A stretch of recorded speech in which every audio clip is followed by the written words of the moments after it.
One of my favorite service in Google Cloud is Google Cloud Scheduler. It's more than just a simple job scheduling tool.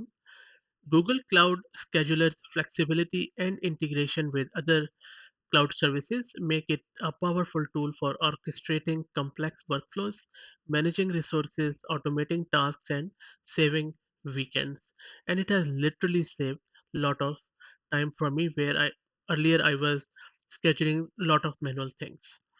So, in very simple words, Google Cloud Scheduler is a fully managed, highly reliable scheduling service. It allows you to schedule and automate tasks that perform routine maintenance, data processing, or you can trigger workflows with it.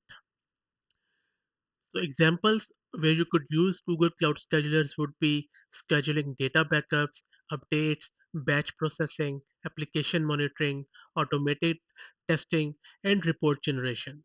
Plus, it comes with an intelligent retry mechanism that you can configure to rerun failed jobs up until the point you specify, and it enables you to do very variety of scheduling options including specific date and time, recurring intervals, and cron expressions or jobs. Cron jobs are commonly used scheduling tools if you're coming from Linux background, especially in the software development industry. This allows developers to schedule tasks at specific intervals or on specific dates and times. So you can use Google Cloud Scheduler to do a cron-like job to schedule your data backups, for example. Cloud Scheduler is designed to make it easier to manage your cloud environment by allowing you to define schedules, run tasks, and manage results all from a single centralized location that gives you better control and more visibility over your infrastructure. And as when I say it's fully managed, it means that Google is responsible for the reliability of its infrastructure. So you don't have to worry about any infrastructure. Now, Google Cloud Scheduler can trigger your jobs in variety of ways and currently supports a wide range of job types including HTTP or HTTPS requests, pub/sub messages. You can also define custom jobs type using Cloud Functions or Cloud Run, which gives you the flexibility to run any type of task in your cloud environment. Once a job is created, you can specify the schedule for it to run on, and from there, Cloud Scheduler takes care of the rest. It automatically triggers your task at the specific time. Now, if you look at your screen, this is an example. If you wanted to schedule a job to run a data import from BigQuery, you could create a job that specifies the file location and the target location, cloud storage in this case, for the imported data.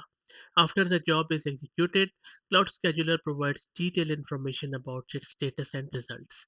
This information is stored in logs and can be accessed using the Google Cloud Console, APIs, or third party tooling. It's especially useful to set up cloud logging and cloud monitoring, which provide real time visibility into the status and performance of your scheduled jobs, enabling you to monitor job execution, troubleshoot issues, and optimize performance. Now, if you're thinking that this is really good, but is it costly? Then the answer is no. Cloud Scheduler is a cost effective solution where you only let me make it a little smaller. Oh, sorry.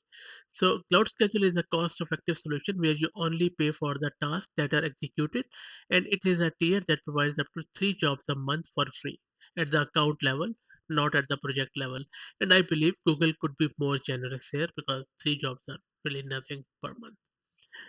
Okay, so if you are doing things manual for your data backups or databases or resource management tasks, such as starting and stopping instances or any data pipeline tasks that move and transform data on a particular schedule, then don't do it manual or don't write your own custom scripts. Use Google Cloud Scheduler.